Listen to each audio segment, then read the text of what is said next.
I drew up 3 scenarios for you because this is really the combos that everyone's having right now is, whether it's Pete, Manaea, whether it's external options. I want to throw 3 scenarios at you that are basically what we expect. These are hot stove scenarios.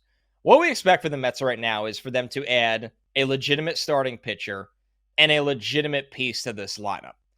And the 3 scenarios I have are all entirely different. Obviously, after these scenarios, you can maybe get a back end starter, you can get another reliever, you can get a bench player. Scenario A is the run it back scenario, Joe. We love the vibes of last year. We want to hold on a little longer. The Mets are going to re-sign Pete Alonso to a 5-year, $114 million contract that is $23 million per year. And some people might be like, wow, that feels really low. It's not a lot of buzz around Pete Alonso right now. And I don't know if Pete Alonso is going to get the 6 years like he was probably holding out hope for. I don't think Pete Alonso is going to get $30 million a year. So I projected a 5-year, $114 million contract here. In this scenario, because it's the run it back scenario, the Mets also re-signed Sean Manaea to a 4-year, $98 million contract. Now, obviously, there's a world where Sean Manaea gets 5 years, and these projections are not off. But what I did was, in all these scenarios, I kept them somewhat realistic, parallel to each other, where there's not one guy, we didn't see that coming, like Max Fried getting 8 years, right? These are all realistic with one another.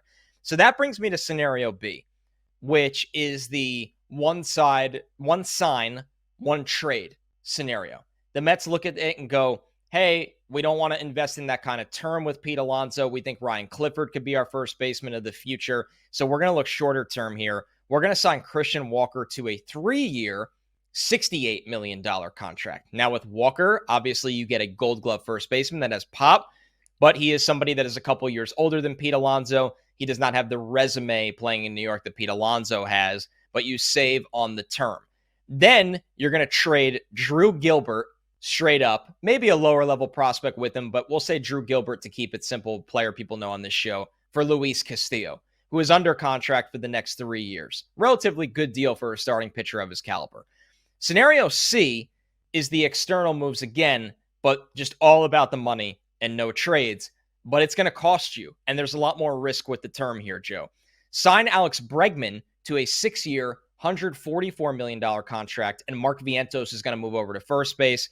You are going to sign Walker Buehler to a 3-year contract worth only $62 million, but Buehler gets the player opt-out after 1 year in case he bounces back, and then he can go get his 5+ year deal after that. So I want you to rank these scenarios for me and what you like and what you're concerned about each.